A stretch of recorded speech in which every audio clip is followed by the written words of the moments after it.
ఫైనల్‌గా అయితే మా వింధ్యాగాడి వీడియో అయితే చూసారు కదా! సో, పీజీకి మనం ఎప్పుడైనా క్యాట్స్‌ని ఇవన్నీ గానీ తీసుకొని రావడానికి మనం ముందుగా ప్రిపేర్ అయితే వీటిలన్నిటిని అయితే మనం హ్యాండిల్ చేసుకోవాలి. ఇన్ కేస్ వాళ్ళు వద్దని చెప్పినా కూడా మనకు అక్కడ ఎవరైనా అవైలబుల్‌గా ఉన్నారా ఫ్రెండ్స్, వాళ్ళు చూసుకోగలుగుతారా? వాళ్ళకి నిజంగా క్యాట్స్, పెట్స్ అంటే ఇష్టం ఉందా? అని చెప్పి కనుక్కోవాలనమాట.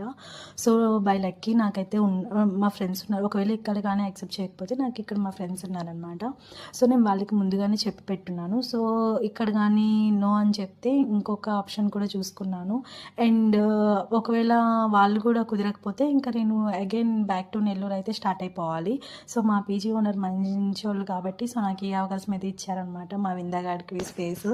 నార్మల్‌గా అయితే ఎవరు ఒప్పుకోరండి. సో, చాలా థ్యాంక్స్ అని చెప్పుకోవాలి ఇంకా మా పీజీ ఓనర్‌కి. అండ్ అలానే వీడి బట్టల మీద కూడా గలీజ్ చేసేసాడు. ఇంకా సరే అని చెప్పి వాటి పని మీద కూడా నేను మొత్తం తుడిచేసి ఇంకా డెటాల్తో అయితే క్లీన్ చేసేసాను ఫైనల్‌గా. వీడు ఏమీ తెలియని అమాయకుడిలాగా అనిపిస్తున్నాడు. వీడినైతే అస్సలు నమ్మకూడదు. వీడు చూడకుండానే సైలెంట్గా అన్నీ చేసేస్తాడనమాట. సో, ఇంకా సరే అని చెప్పి మొత్తం డెటాల్ వేసి క్లీన్ చేసేసాను.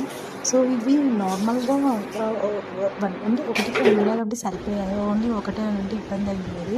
చూడండి నేను పెట్టుకున్న ఫుడ్ ప్లేస్ దగ్గరికి వెళ్ళి కూర్చున్నాను. నేను అప్పటికి లాగాను. చల్లగా వెళ్ళిపోతాడు. అసలుకి వీడు చేశాడా అని షాక్ అవ్వాలి. తర్వాత మనకు అంత పని చేసిన తర్వాత అనిపిస్తుంది. స్టార్టింగ్ అయితే ఏమనిపించదు.